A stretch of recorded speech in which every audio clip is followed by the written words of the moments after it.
welcome to Reading and Recovery with Jan and Robin. I know when we did our first episode, Jan and I both thought it was going to be a one and done thing, but this is actually our 10th episode. So welcome, and you're in for a treat. Yes, thank you for joining us.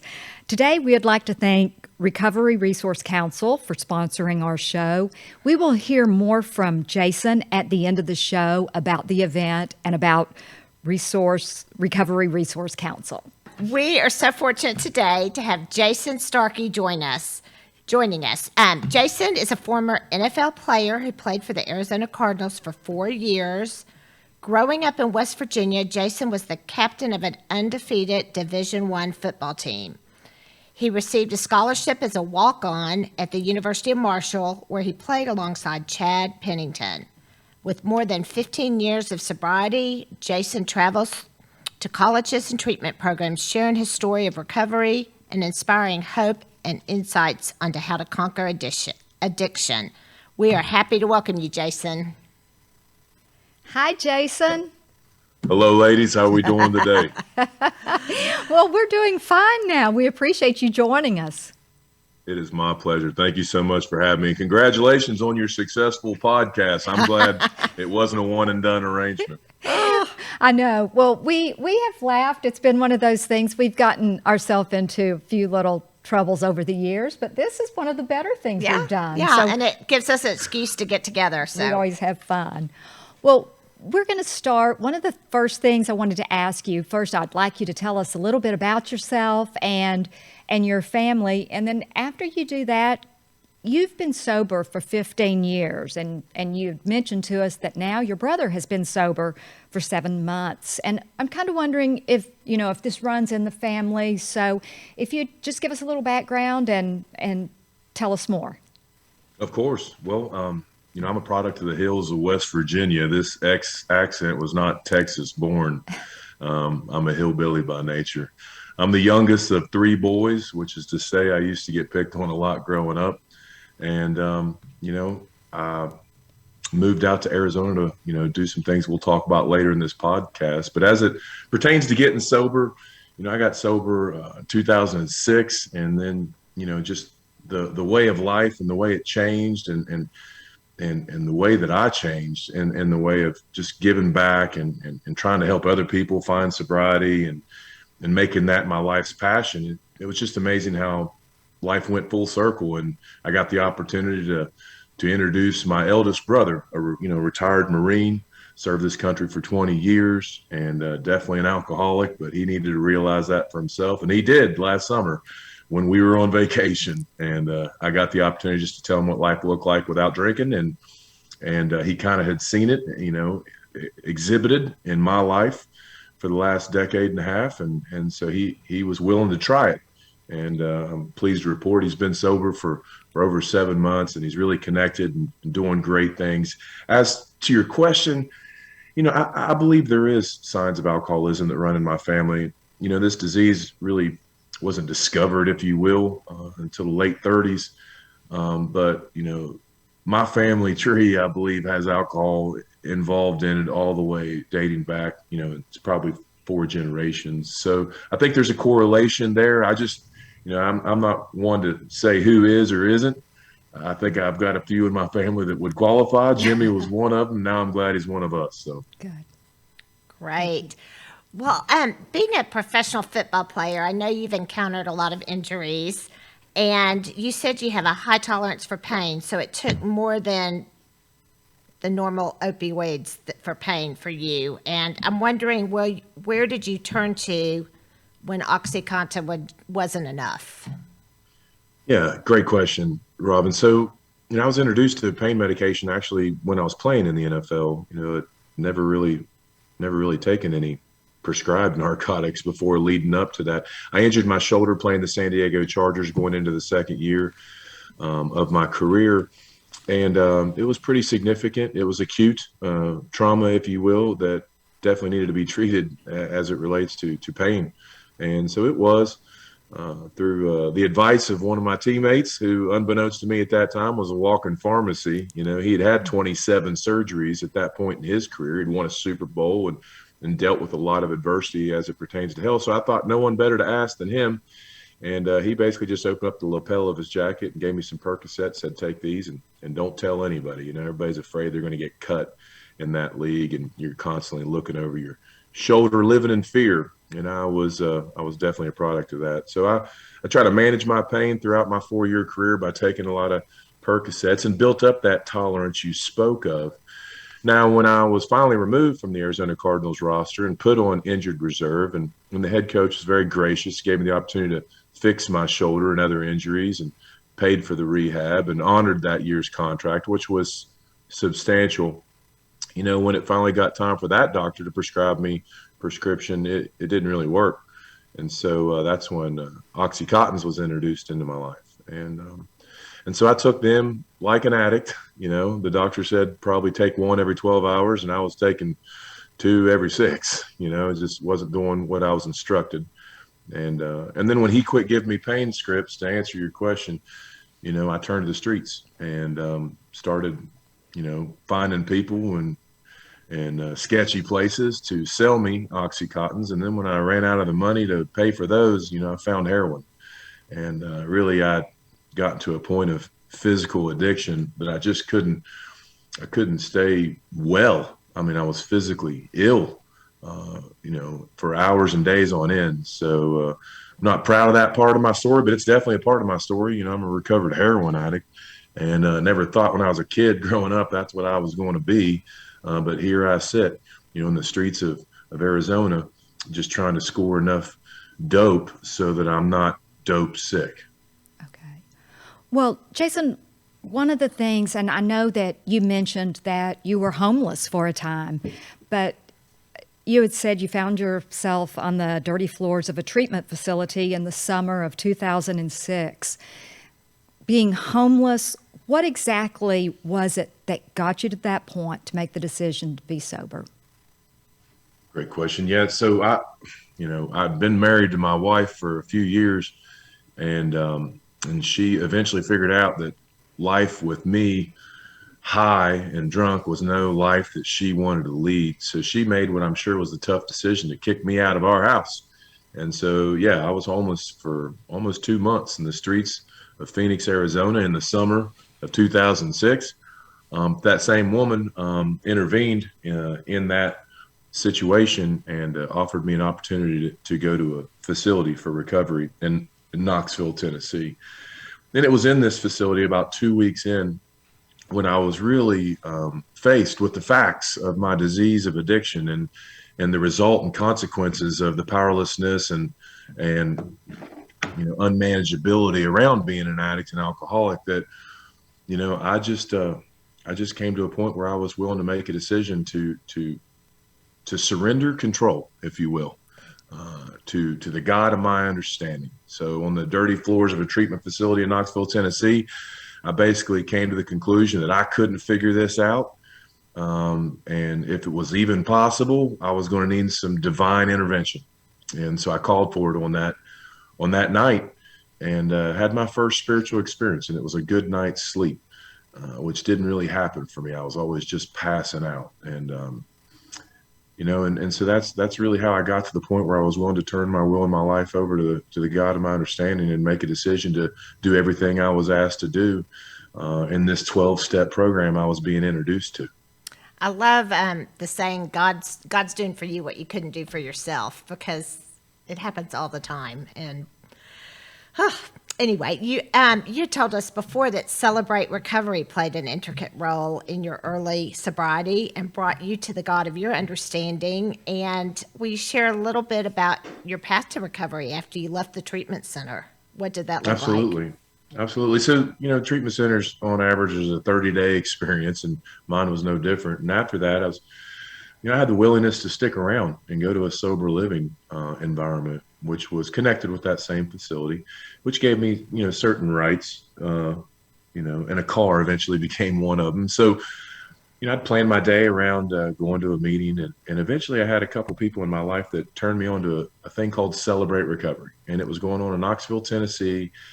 At first, I was a little apprehensive to attend, because I'd gone to church when I was a kid, and what I caught as a kid was hypocrisy, brimstone and fire. If you break a rule, you're going to hell, and so I didn't really want to go to a church. But when it was explained to me that, first of all, the preacher, if you will, was one of us. He was somebody that was sober and been in recovery and sobered from a heroin addiction, actually. And then it wasn't even in a church. It was in some warehouse. I was like, okay, maybe I'll go check this out. And I did. And I'm so glad I did.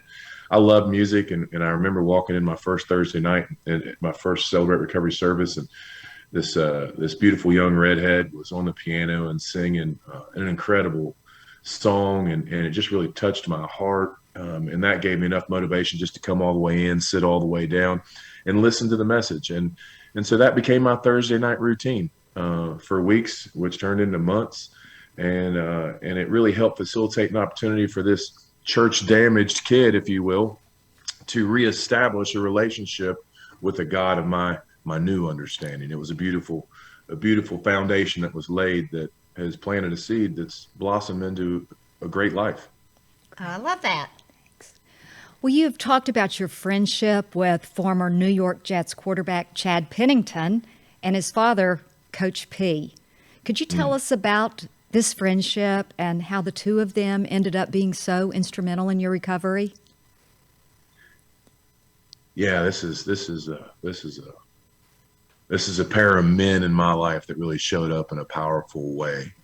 It would have been easy for Chad, my college quarterback, and one of the men that stood in my wedding, to give up on me, because a lot of people did. I'm the homeless guy that spent every penny he ever earned, got kicked out of the house, separated from his wife, insurmountable debt. He could have went into his 7th training camp and said, well, you made your bed, now sleep in it, but he didn't. He took a far opposite approach, and he's a product of his father, Coach Pennington. And when Larkie called him and said, I'm worried about Jason, I'm hearing, from friends on the streets, he looks like he's about to die, I don't know what to do. Chad says, I think I have an idea.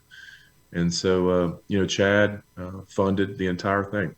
And he got a plane ticket. He sent out the best man in my wedding, which happened to be another offensive lineman from Marshall. His name's Sean. And really a handful of them, led by Chad's generosity, facilitated an opportunity for me to go to this facility and stay in it.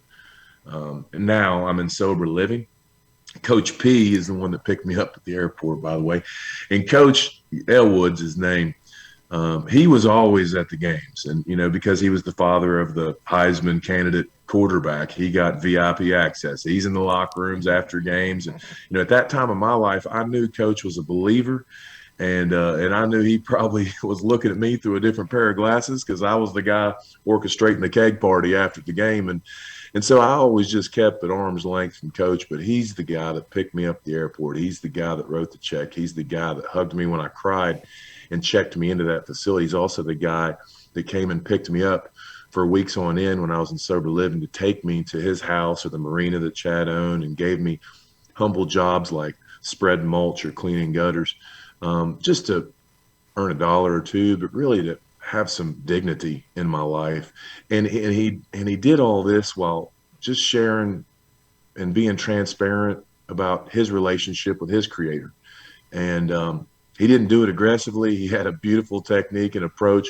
I'm not the only man that he's influenced in this way. Coach passed away several years ago, and I was blessed to be a part of that celebration. And it was attended by hundreds of men like me who he impacted, inspired. And, today I try to live by that example. I fall short, but I get kind of choked up when I talk about the Pennington family, because they didn't have to do what they did, and they did it anyway. And Chad won't let me. I try to make amends to Chad, and he won't take $1. So we have an agreement where I just pay it forward to the best of my ability to honor his father and his decision. I think that's the best amends you can make, is just living the way you're living and helping other people, because without that help, you probably wouldn't be where you are. So I agree. I mean, there's some people on my amends list that just wanted their money back, but he wasn't one of them. He sees a life that's changed and a God that's present. And so he's one of my biggest fans, and I'm his as well. He does great and amazing things in his community and his family. Gosh, love those heroes off the field too. That's amazing.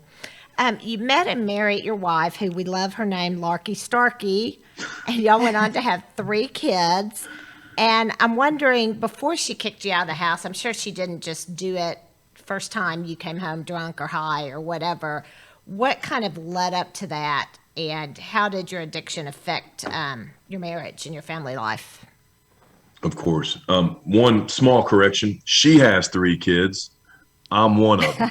So in our preliminary interviews, I think I confused you. We Okay, actually so had you have 2 2. children. Actually, we figured that out. But I want the audience to know she's raising me too. Larkie is the greatest thing that came out of me going to Arizona. I put that girl through a lot of stress, heartache, and she's stood by me through it all. Our marriage is not perfect, but we're hard pressed to find any marriage that is. One thing we are certain of: there is a God, and that we both believe in, and we try to keep him in the center of our triangle. We feel the closer we draw to him, the closer we inherently become to each other. She's seen me in my darkest times, and she's loved me anyway. And, I'm grateful for the mom that she is, and the wife that she is to me, and not just in the hand that she played and get me out of that car and get me in a treatment facility. Because, ladies, I want to be honest with you, there was no guarantees I was coming out of treatment with a wife. But yet here we are, married 18 years, and we've had the opportunity to work with a lot of married couples in recovery. We're trying to get sober. It's really become the passion of our life, but the addiction really affected us, and there's still trauma that exists there. My kids have never seen me drunk or high, but they've seen me angry. And my wife's seen both, the good, the bad, and the ugly. It's like a Clint Eastwood movie. But again, we made a decision to sink all the ships and burn all the bridges, and we're going to die on this island of marriage together. And we're not just here to, survive. We want to thrive. We both come from broken homes. My parents divorced when I was a young age. Her parents divorced when she was a young age. And we don't want that for our children. So on the other side of my last drink and drug, we do the best we can one day at a time to model what is possible in a marriage when God's in the middle of it. And when you're transparent and humble around your children. We try to be that. I apologize to my kids. I make amends to my kids, and she walks that example as well. I don't know if that answers your question, Robin, it totally does. But I'm wondering, had she not kicked you out of the house, do you think you would be where you are now, willing to get the help you got? You'd be dead. I'd be dead. Okay. I'd be dead, and I think I'd have died shortly after that phone call. I think God moved through her, Chad, Elwood, and several others that's not even being mentioned. And I'm just so grateful that they were awake and aware of the move that was going on within their spirit to do his will in my life. And I think as a result of doing that, I'd like to think other lives have been changed and impacted in a positive way. But I absolutely wouldn't be here. I believe I'd be dead or incarcerated. And either was fine for me at that time. I didn't want to live anymore. And she shares when she told her story years ago that when she hit her bottom, she realized she had to get out of the way so that I could hit mine. And oftentimes when addiction and alcoholism is in a house, it's so hard for those that love the alcoholic and addict to come to this truthful realization that oftentimes the greatest gift you can give them is the gift of separation and cutting them off. And that's what she did for me. Well, and there's, in AA, they talk about the three C's, but there's also the 3 G's, and it's, let's see, get off their back, get out of the way, get on with your life. And I love that. That's kind of what sounds like what she did. Well, she checked all 3 of those boxes, that's for sure. And, we tried everything. And in 05, she tried the ultimatum. If you don't get sober, then I'm leaving. And I'm like, oh, no, don't leave. Let me. So for Valentine's Day in 2005, my gift to her was taking me to the psych ward, really, which was also doubling as the detox center. So I went to Banner Health and detox for 8 days. And happy Valentine's Day. Happy Valentine's.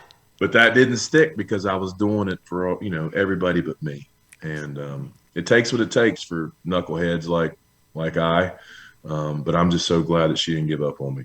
Okay. Well, you have taken these experiences and you've turned them into an avenue to help others. How did you get involved speaking with students and going to universities and schools to share your story and help others? You just come across a lot of people in this way of life that, present you with these unique opportunities. And really, once you do a couple of them, more become available. For example, I came to Dallas, spoke at a little anonymous meeting, and then, all of this unfolded. So I just try to stay in tune and awake to what God's got in store for me. And I found when my heart's open and I'm willing, that a lot of great opportunities like this one come across. And then I just do the best I can to suit up and show up, tell the truth, and not suck. That was the first advice I was given. Suck. I was sober for 18 months, and I got the opportunity to speak at this thing called Saturday Night Live in Phoenix, Arizona. It's usually attended by 300 to 500 people. And you're supposed to have been sober for 2 years to speak there. They made an exception for me because the Cardinals were playing the Steelers in the Super Bowl that weekend, so they thought it'd be a great idea. And I'm like, I'm nervous as can be. I'm like, what do I do? And they're like, well, 2 things. Tell the truth and don't suck. And maybe you'll get to do this again, And 15 and a half years later, I've been blessed to get to do this on campuses that I've graduated with, like Marshall University. I got to speak to their football team this year and actually several times. And that's such an honor to enter into a locker room, to have a head coach trust you in that way. I've got to speak to our military. One of my favorite says Fort Campbell, and I spoke to the 101st Airborne before they went off in their deployment. And then we had a big Super Bowl party. And another cool one's coming up this summer. I had a superintendent that I used to work for call me and said, we're doing a superintendent convention on South Padre Island, and we're looking for a keynote speaker, and I'd love for you to be the keynote speaker. And I laughed, and she goes, well, what are you laughing for, Coach? She knows me as Coach Starkey. I was like, I'm just laughing at God. She goes, what's so funny? I was like, I've been expelled from school. I'm far from the perfect, model student. And yet the superintendents of this entire valley of Texas want me to be their keynote speaker. That's not me. It's God. And one of my favorite prayers is, I stole it, as I have many things in this new way of life, from a guy named Trucker Tom. Trucker Tom says, in the morning, I just wake up and say, God, please allow me to be an example of what is possible when you are in a man's life. And so that's what I try to do. And living that way and being transparent gives me opportunity to speak in all different kinds of places. Wow. So inspirational. You're an inspiration, and what you're doing is an inspiration, but Jan and I are really inspired by Larkie Starkey, and we're wondering if there's any way she would hop on and speak with us for a moment. She is at work and available. I think if the host of this Zoom would look in there, they're going to see her. Okay. Well, we are lucky to have Larkie Starkey joining us from her place of work. Larkie, welcome. Would you just tell us, just a moment about how you met your husband and kind of what your life was like leading up to where you are now?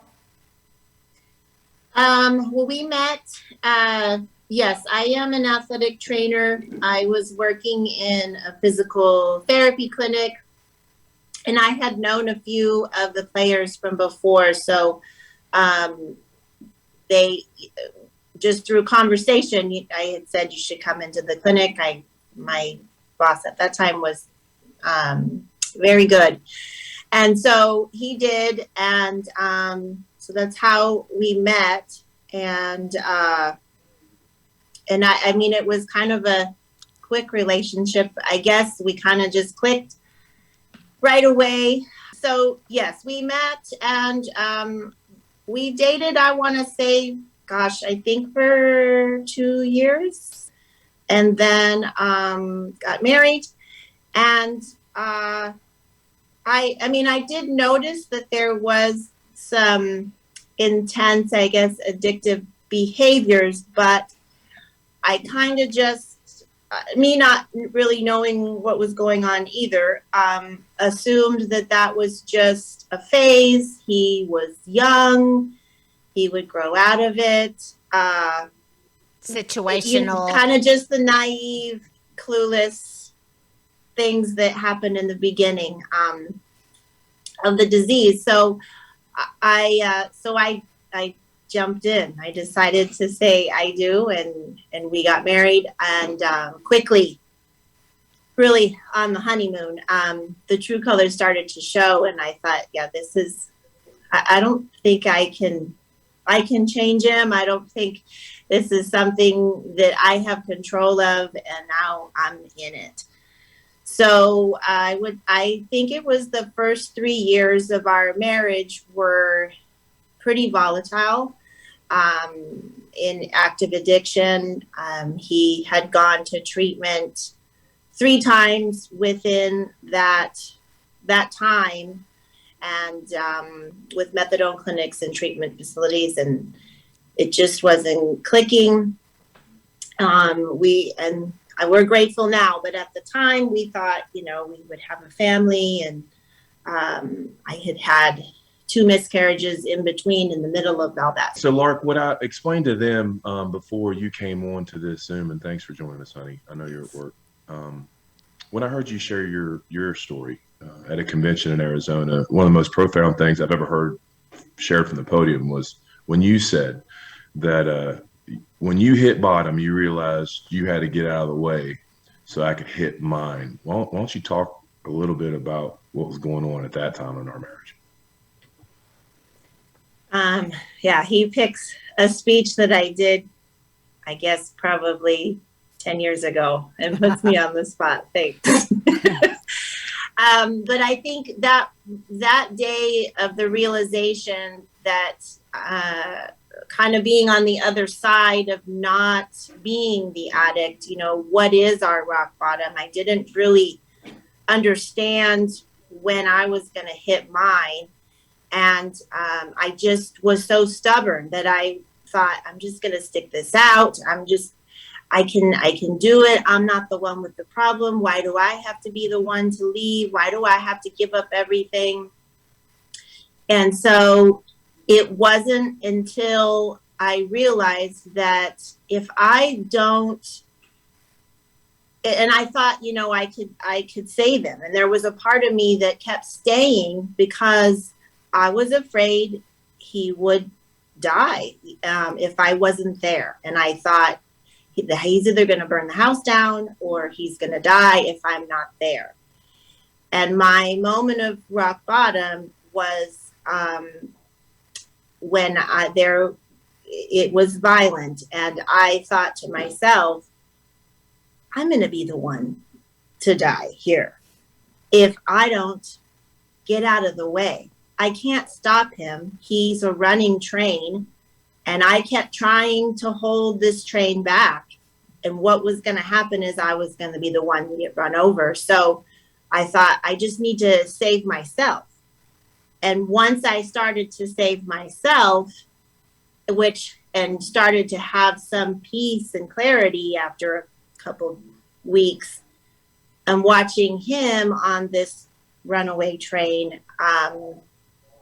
I realized that I wasn't allowing him to hit his bottom of where he needed to go, where he didn't have any resources, friends, couches, money, anything left. Everyone that had been enabling him needed to be so burnt out from the behavior that we all needed to get out of the way. And I was the last one standing. So when I finally did that, then he hit a low that I mean, was scary, but I would have never imagined. And when he hit that low and was run down that much, we finally saw that it looks like he's willing to seek help and realize that he does have a problem and that he was ready. Great. Well, Larkie, one of the things that, what a great inspiration. But let's kind of end on some positive notes about your family. You have a beautiful family. Tell us about your kids. Tell us about, what they enjoy doing. And what having a sober dad has given them. Mm-hmm. Yes, we have been blessed and are so lucky that we have two healthy kids that are very active. They are involved in school. They're very social. So we are blessed. They're pretty great. Our son is 14 and our daughter is 11. They are both pretty athletic and involved in their schools. It's just so great that they've never seen their father take a drink. Yes. And that's just a miracle in itself. Yes, I'm so grateful that they get to see that side of and have that home and that family structure of sobriety and just really everything that the program stands for in their principles, and that is what they live with in their home. I am really grateful at this point that they get to have that as part of their upbringing. Okay. Well, we thank you both so much for joining us today. I tell you, it is an amazing story. And Larkie, we appreciate you taking time away from work to say hello and telling us about your family. And thank you for sharing your story. And we can follow, if you would like to follow Jason on Facebook or Instagram and Twitter, we will put up his handles. And now we're going to hear from Jason about the upcoming Stars in Recovery event. Well, thank you again, ladies, for having us on and doing what you do in order to facilitate an opportunity for anybody to hear what a life changed by a 12-step program can look like. Thank you, Lark, for joining us today. Sorry for putting you on the spot. Honey, I think you did wonderful. But if you'd like to hear more, or dare I say, the rest of the story, then please save the date for April the 21st. I'm going to be in Fort Worth at the Botanic Garden in Fort Worth, Texas, April 24th, for a Stars in Recovery event. The event starts at 1:30 and it'll end around 3 p.m. Tickets will be available online for $200 to attend in person or $100 to watch virtually. Proceeds from this event will benefit the Recovery Resource Council in North Texas. This is the largest non-residential nonprofit organization dedicated to the prevention, intervention, treatment, and recovery of thousands of individuals and families struggling with alcohol and substance abuse, much like you heard in my family. You can check them out at recoverycouncil.org so you can get all the information you need. We hope you'll save the date, April 21st, 1:30 p.m. Again, tickets are $200 for in-person, $100 to attend virtually, and yours truly will be the keynote speaker. And you get to hear the rest of the story. So let's see you in Fort Worth on April the 21st. Thank you, Jason. And thank you, Recovery Resource Council, for sponsoring our program today. They do a lot of work with veterans, which I know Jason said his brother was a Marine. So we appreciate all they do. Thank you, Larkie, for joining him. Thank you, Ben Taylor from On Air Media and Taylor Stensrud of TLS Digital for making the presentation happen today. And remember, if you or a loved one are struggling with addiction, there is help and there is hope. Thank you. Thanks for joining us. And be sure to follow us on our social medias and watch for our next book club and our next guest announcement.